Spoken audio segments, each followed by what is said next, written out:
All right, hey, what's up, guys?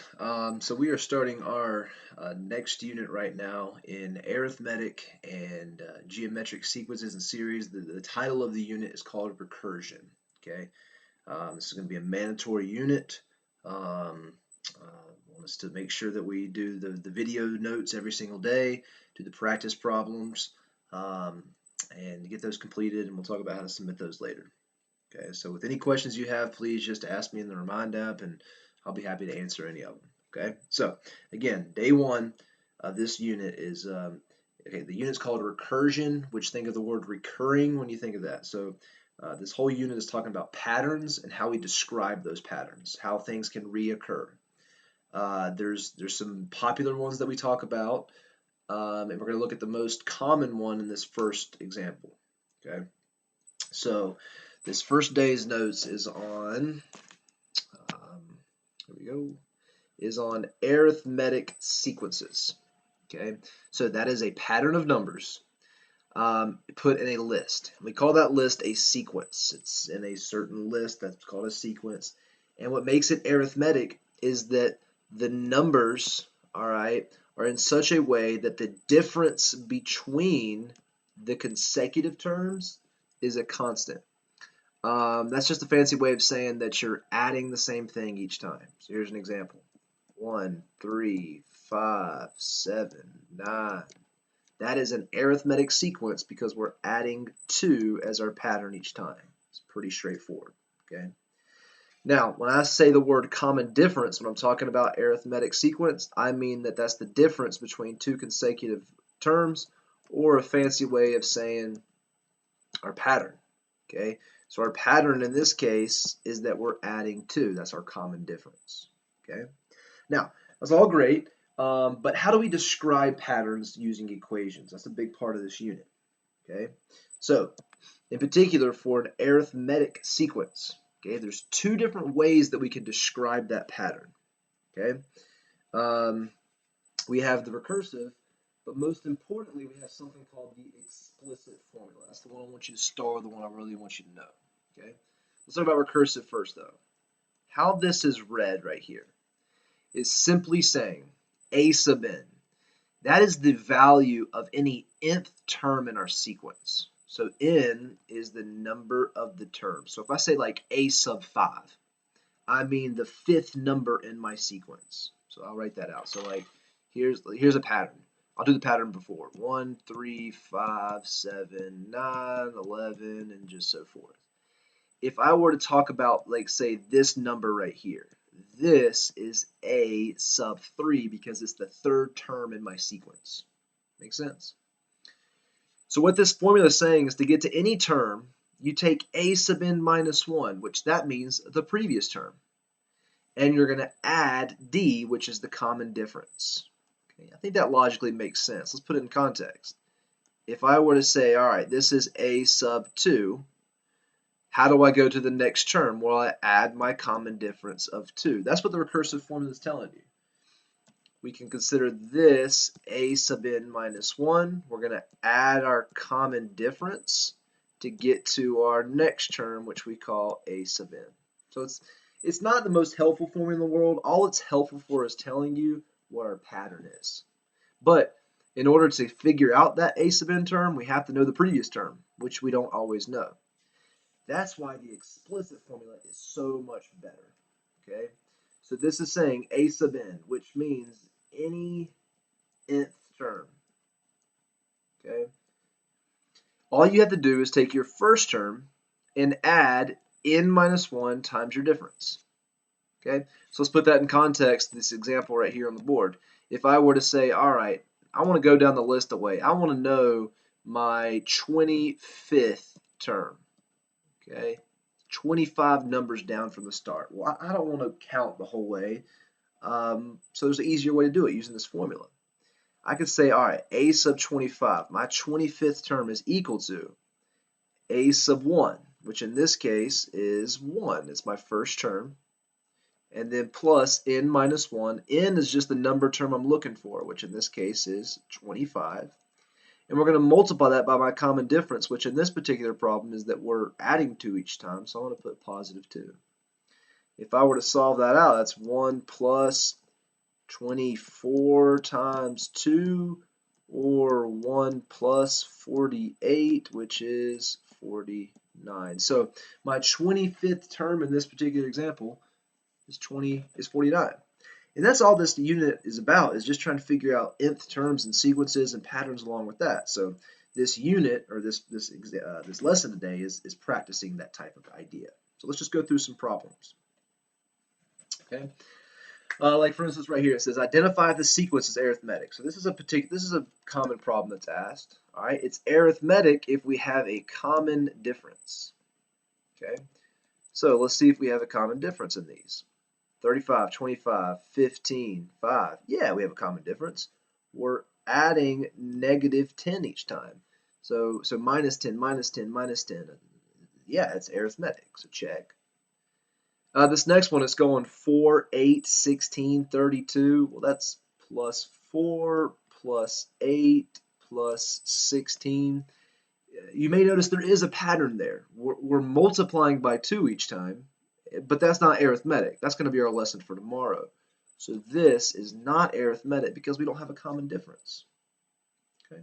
What about this next one here? It looks like we're going minus 3, then minus 4. All right, we can stop right there. It's not arithmetic because, again, we're not doing the same pattern each time. And then lastly, we're going plus 6, plus 6, plus 6. That is indeed arithmetic. Okay, so you kind of see what the arithmetic pattern looks like. And if I'm going too fast at any time, just pause the video and try this on your own. But I don't think arithmetic is the craziest thing. You can also apply it to pictures. For instance, it says identify your common difference of each of the following arithmetic sequences. So identify what the pattern is all it's asking for. It wants to know the common difference. It wants to know your pattern. Okay. So like for this instance in number 1 here, it looks like we're just adding 1, whatever that shape is. Is that a hexagon? Adding 1 hexagon each time. So there's my common difference. Here we're going 2 feet, 3 feet, 4 feet, so we're adding 1 foot each time. There's my common difference. Here in these little like star flakes looking things, it looks like we're going like 4, then we're going 6, then we're going 8. Looks like my common difference is plus 2. And in number 4, it looks like we got 1 dot, then 5 dots, and then 2, 4, 6, 8, 9 dots. Looks like we're adding 4 each time. So just being able to recognize a pattern. All right? Not too terrible. All right, here's some more common problems that we can ask ourselves. It says find the common difference and the 20th term in the sequence. The 20th term in the sequence. All right, so let's try it. All right, so let's see. This is like saying number 1, by the way. Number 1, number 2, number 3. All right, the common difference here, 3, 11, 19, 27. Looks like we're adding 8 each time. Okay. Adding the number 8 each time. You can check my math on that, but I'm pretty sure. Okay. So if I want to know the 20th term, I got the first 5 terms. I guess I could count out 15 more numbers if I really want to by adding 8, and you're more than welcome to do that, but I have a shorter way of doing that. If I want to know any nth term, remember I have an equation for that. So that's the equation is a sub n equals a sub 1 plus n minus 1 times d, and that'll find any term you want. So let's use that instead. So here, if I want to know my 20th term, I'm going to do my first term 3 plus n minus 1, which in this case n is 20 because I'm trying to find the 20th term, and then times my common difference, which in this case is 8. Okay, so that's 19 times 8 plus 3, which I do not have solved out, so I'm going to type it real fast. 19 times 8 plus 3. I'm getting 155. So the 20th term is 155. What about this next one? Here the common pattern is that we're subtracting 3 each time, which makes it arithmetic. So if I want to know my 20th term, I could take my first term, which in this case is 27. So I'm going to say 27 plus n minus 1, which is still 20 minus 1, and then times my common difference of negative 3. Take a second, pause the video, type that out if you will, and I'm getting negative 30. which makes sense to me because if you notice we're subtracting 3 each time, and we're already at 18, so by the time I get to my 20th number, I should be in a negative form. Okay. All right, about number 3 here. It says 43, 44, 45, 46. Looks like we're adding 1 each time. So if I want to know the 20th term, this one's a little bit easier to just add 1 a bunch if you want to, or I could just do 43 plus, 43 plus 20 minus 1 times my common difference of 1, which in this case is, I'm getting 62. So if I go to the 20th number down the pattern, it's going to be 62. Okay. All right, making good time. The next one here, okay, says find the first 5 terms. Find the first 5 terms. Well, I got a sub n. A sub n tells me what my pattern is. My pattern is negative 11 plus 7n, which if you really think about it, is the same thing as this formula. It's just simplified down a little bit. Like the d's been distributed and like terms have been added. So if I want to know any number term, you just plug that number in for n. So let's say I want to know my first term. All I do is plug in 1 in for n. So that would be negative 11 plus 7 times 1, which is negative 4. Say I want to know my second term. That's negative 11 plus 7 times 2, which in this case would be 3. I can do a sub 3 is going to be negative 11 plus 7 times 3, which would be 10. And you might already start seeing a pattern here, like negative 4 to 3, 3 to 10. We're adding 7 each time. So if you really want to, you could say, hey, a sub 4 is just going to be 10 plus 7, which is 17. And a sub 5 is going to be 17 plus 7, which is 24. There you go. This next one's interesting. It says a sub n is equal to a sub n minus 1 minus 5 if the first term is 12.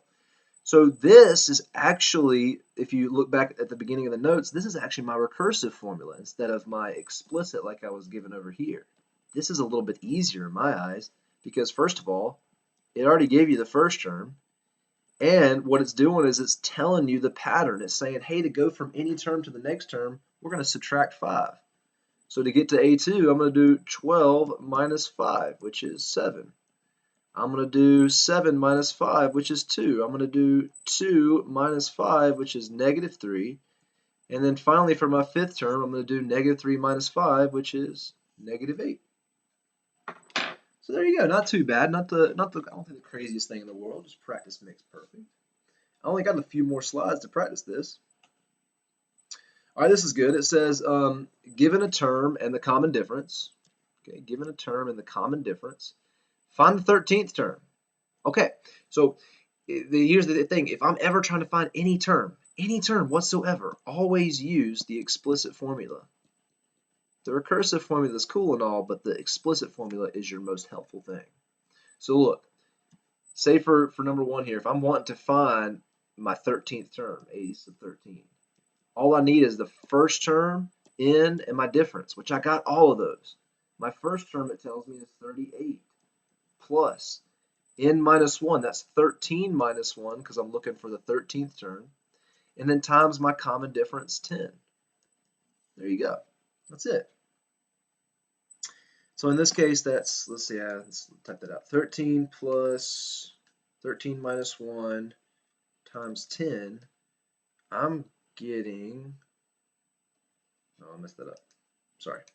38 plus, I'm going to keep messing it up. 13 plus,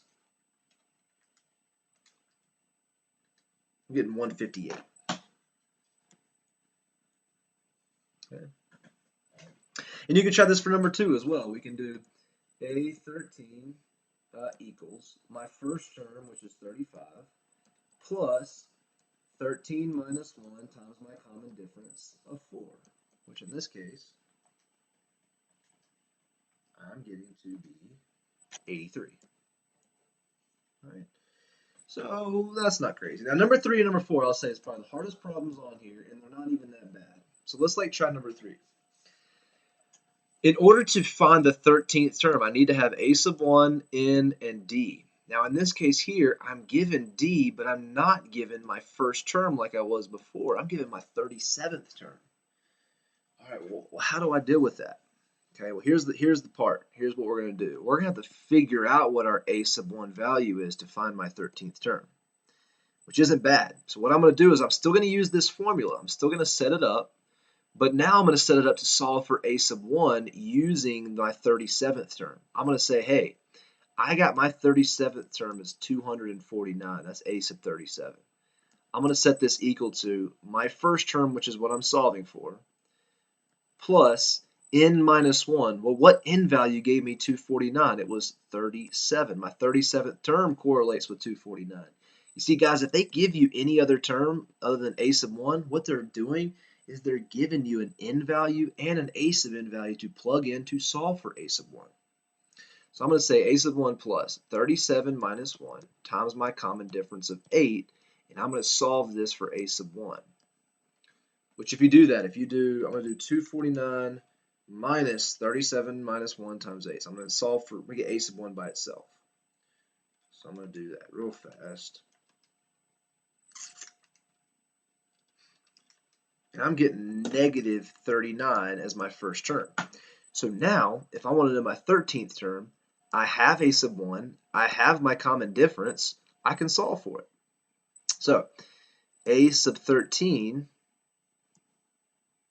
equals my first term, negative 39, plus n minus 1, which is now 13 minus 1, times my common difference of 8, which this equals, which I don't have it, I got 57. See, not terrible. Try it again for this one right here. I've given you the 36th term, so we're going to work backwards and solve for a sub 1 first. We're going to say that negative 276 equals the first term I'm looking for, plus 36 minus 1 times my common difference of negative 7. And we're going to solve for a sub 1. So I'm going to do that in my calculator real fast.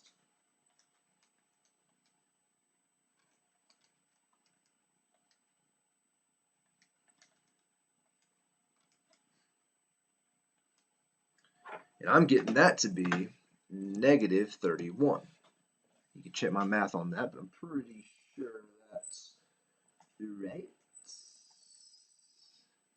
I think 31 plus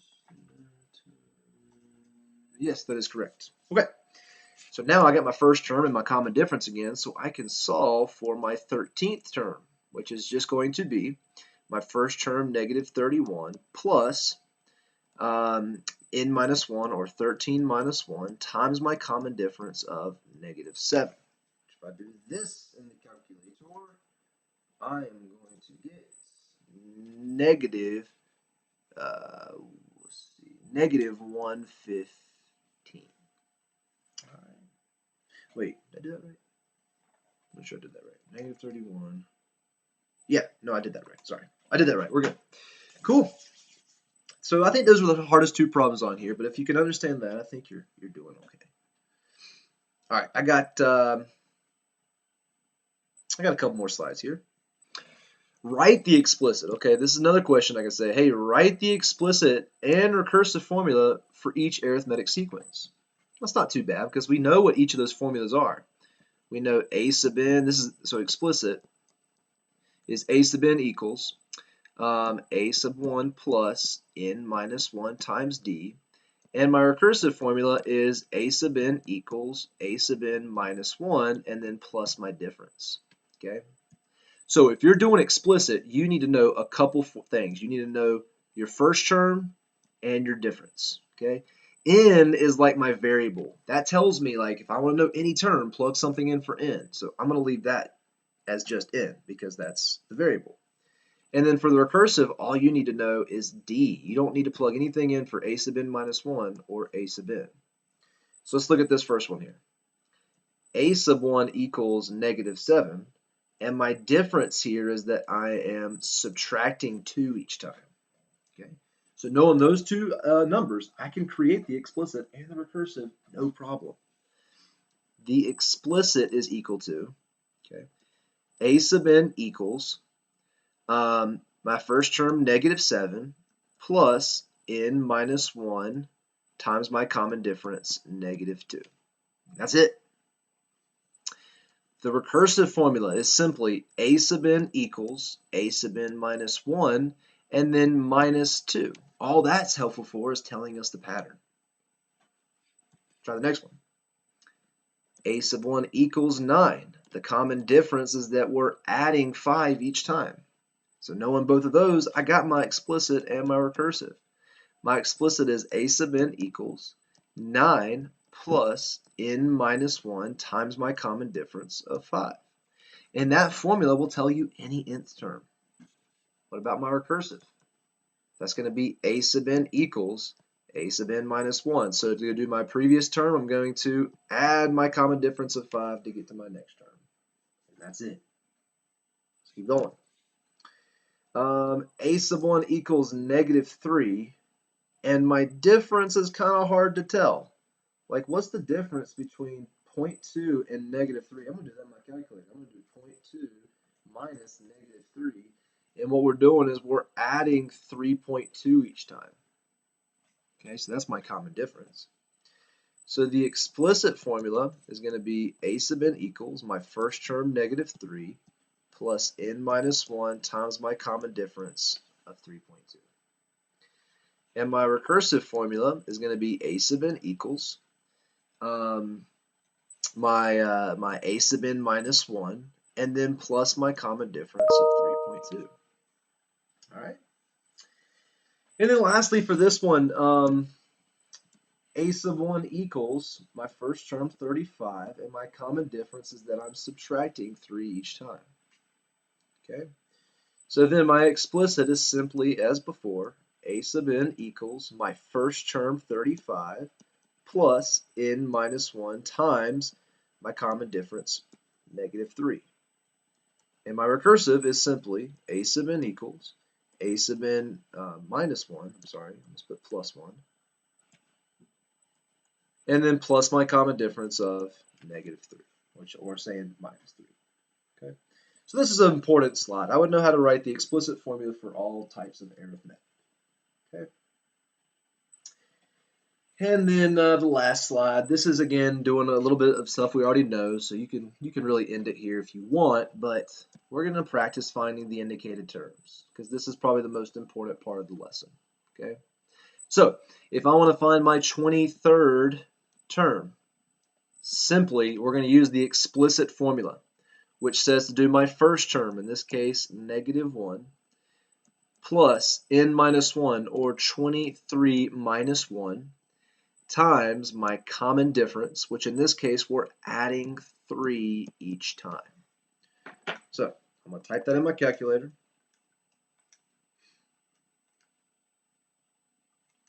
And I'm getting 65. Let's try the next one. If I want to know a sub 40, the 40th term, I'm going to take the first term, 15. I'm going to do 40 minus 1, so n minus 1, times my common difference, which in this case we are subtracting 2 each time. So if I do this in the calculator, I'm getting negative 63. Let's try the next one. My 13th term. It said I got my first term, so that's 38 plus n minus 1, 13 minus 1 times my common difference, which they tell me is 10. So 38, and I'm adding 10 each time. So I'm assuming my 13th term is going to be a little bit bigger. And I'm getting, yep, 158. And then lastly, if I want to know my 22nd term, simply, all I'm going to do is